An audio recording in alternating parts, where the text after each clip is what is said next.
여러분이 혹시 현대판 우상으로 섬기고 있는 것은 없습니까? 여러분이 자주 가는 곳이 사실 현대판 신전은 아닙니까? 그런 것이 있다면 여러분들은 우상숭배라는 단어를 들으면 어떤 게 떠오르시나요?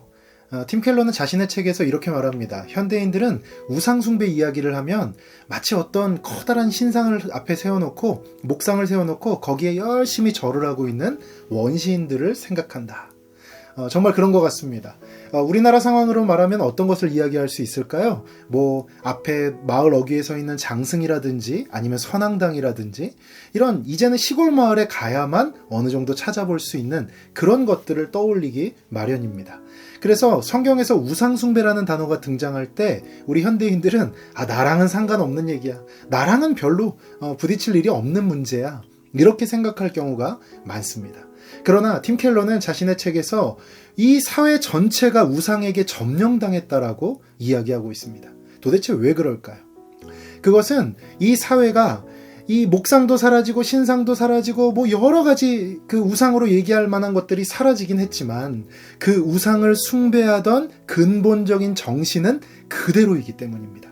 그 정신이 그대로 남아있는 한 결국 우리는 우상숭배에서 자유로울 수 없다는 것이죠. 그렇다면 이 우상숭배의 근본 정신이란 것은 무엇입니까? 그것은 무엇이냐면 어떤 대상을 신격화해서 그것을 내 삶의 중심에 두는 것이라고 말하고 있습니다. 내가 그 대상을 갖기만 하면, 내가 그 대상을 소유만 할 수 있다면 내 삶이 안정적이 되고 내 삶이 풍요로워지고 내 삶이 만족스러워지고 행복해질 거라는 그 생각. 그래서 그것을 얻기 위해 내 삶의 모든 것이 그것을 중심으로 돌아가는 삶. 그것이 바로 우상숭배의 근본 정신이고 그러한 삶은 우상숭배를 하고 있는 삶이라는 것이죠. 그렇다면 이 사회에 있는 많은 공간들, 또 많은 것들이 다 신전이 될 수도 있고 우상이 될 수도 있습니다. 여러분, 우리가 매일 출근하는 사무실이 신전이 될 수도 있고요. 백화점이 신전이 될 수도 있고요. 또 헬스클럽이나 여러 요가 클럽이나 이런 어떤 운동하는 곳도 신전이 될 수도 있습니다. 또 요즘 많은 분들이 좋아하는 스포츠 경기 하는 그 경기장이라든지 이런 모든 곳이 다 신전이 될 수 있다라는 거예요. 또한 모든 것들이 신상이 될 수도 있습니다. 우리가 좋아하는 운동선수들, 또 연예인들, 또 경제인들, 정치인들, 그 누가 되었든지 간에 그 인물이나 그 생각이나 그 사상, 그리고 그것이 내 삶의 중심으로 들어온다면 내가 그것을 중심으로 나의 하루가 돌아가고 나의 일주일이 돌아가고 나의 한 달이 돌아가게 된다면 그것이 나의 우상 신상이 되는 것이고 그것을 볼 수 있고 그것을 할 수 있는 공간이 바로 신전이 된다는 것입니다. 예를 한번 들어볼까요? 여러분, 아프로디테라는 미의 여신에 대해서 아실 겁니다.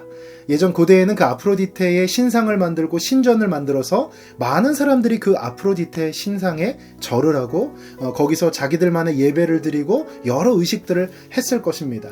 이제 더 이상 사람들은 그런 신상이나 목상에 절을 하지는 않죠. 그런데 그 아프로디테를 섬기던 고대인들의 근본 정신이 무엇이었는지, 이것은 중요한 포인트예요. 바로 무엇이었을까요? 미를 숭상했다는 거예요. 아름다움을 숭배했다는 것입니다. 아프로디테는 그 당시에 가장 아름다운 모습, 가장 아름다운 신체, 이런 것들을 대표하는 것이었을 겁니다. 그 신이 그렇게 인기가 많았던 이유는 무엇일까요? 사람들이 외형적인 아름다움에 심취해 있었던 것입니다. 그래서 외모가 아름답고 신체가 아름답고 이런 것들에 과도하게 집착해서 그러한 사람이 인정받고 그러한 사람이 어딜 가나 대접받는 그러한 사회였다라는 것이죠. 여러분, 그 근본 정신은 지금 이 현대에도 여전히 살아있습니다. 우리는요, 과도하게 아름다움에 집착해요. 외적인 아름다움, 외적인 미에 굉장히 집착합니다. 그 결과 과도한 다이어트라든지 과도한 식이요법이라든지 이런 것들 때문에요, 섭식장애를 겪는 분들도 정말 많고요, 우울증을 겪는 분들도 정말 많습니다. 우리가 보기엔 그냥 일반적이고 전혀 문제가 될 것 같지 않은데 본인 스스로는 그것에 대해서 여전히 집착하고 있기 때문에 자기 스스로를 폭력적으로 대하고 있는 거예요. 또한 사회 전체적인 분위기와 문화 또한 그것을 부추기고 있는 것이죠. 그렇다면 그러한 아름다움을 숭상하는 것은 그 아름다움, 외적인 외모나 아름다움, 그 미가 그 사람의 신이 된 거예요. 그리고 신상은 뭐가 될 수 있을까요? 뭐 마른 연예인이라든지 인플루언서라든지 그러한 사람들이 신상이 될 수 있을 겁니다. 그렇다면 신전은 뭐가 될 수 있을까요? 헬스장이라든지 요가 클럽이라든지 아니면 아름다운 옷을 파는 뭐 백화점이라든지 장신구를 파는 어떤 곳이라든지 이러한 것들이 신전이 되어서 나에게 다가올 수 있다는 것이죠. 즉 아름다움을 삶의 중심으로 두고 내 삶이 그 아름다움을 중심으로 돌아가게 된다면 그렇다면 그 모든 곳이 신전이 될 수 있고 그 모든 사람들이 신상이 되어서 나의 삶을 지배하게 된다는 것이죠. 그렇다면 고대의 아프로디테를 섬기던 사람들과 지금 내가 살아가는 삶의 양식이 근본적으로 같을 수 있다는 것입니다. 여러분 고대에 바알 신이 있었습니다. 성경에서 가장 유명한 신 중에 하나죠. 바알 신은 어떤 신입니까? 이 농경사회에서 비를 관장하는 신이었습니다. 여러분 농사 지을 때 뭐가 제일 중요합니까? 비가 중요하죠. 그래야 올리브나무도 포도나무도 또 농사 짓는 모든 것들도 잘 성장할 거 아닙니까? 그래야 풍요를 얻을 수 있는 것이죠. 그런데 이 바알 신은 비를 관장하는 신이었다는 거예요. 무슨 말입니까? 즉 바알은 경제신이었다는 것입니다. 사람들에게 돈을 약속하고 풍요를 약속하는 신이 바로 바알 신이었습니다.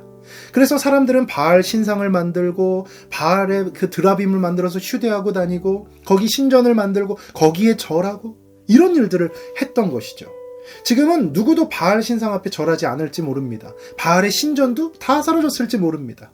그런데 여러분 여전히 돈을 숭상하고 돈을 중심으로 내 삶이 다 돌아가던 고대의 바알을 섬기던 근본 정신은 지금도 똑같이 남아있을 수 있다는 것이죠. 여러분 우리 사회는 정말 돈에 집착하는 사회 아닙니까? 돈을 중심으로 돌아가고 있는 사회 아닙니까? 모든 것들이 돈으로 환산돼요. 시간도, 가치도, 심지어 사람에게조차도 몸값이라는 말을 쓰기도 하고 그 사람의 어떤 재능들이나 할 수 있는 일들을 스펙이라는 말로 이야기를 하면서 사람들을 굉장히 수치화하고 계량화하고 돈으로 환산시키는 문화가 아주 광범위하게 펼쳐져 있다는 것입니다. 이런 문화 가운데서 우리가 살아가고 있는 것이죠. 이 사회는 인간성이 말살되는 사회로 갈 수밖에 없습니다. 그러다 보니까 문제가 생기죠. 다툼이 생기죠. 갈등이 생기죠. 왜요? 인간성은 사라지고 이제는 돈만 남으니까 모든 사람들이 그 돈 중심으로 갈등과 아픔 가운데 살아갈 수밖에 없는 거예요. 허무한 것입니다. 이렇게 돈을 중심으로 돌아가는 사회에서 신전은 어디가 될 수 있습니까? 사무실이 될 수 있겠죠. 또 내가 돈을 벌기 위해 가는 어떤 곳, 내가 돈을 벌기 위한 어떤 교육을 받기 위해 가는 어떤 곳, 또한 유튜브 채널이 될 수도 있을 것입니다.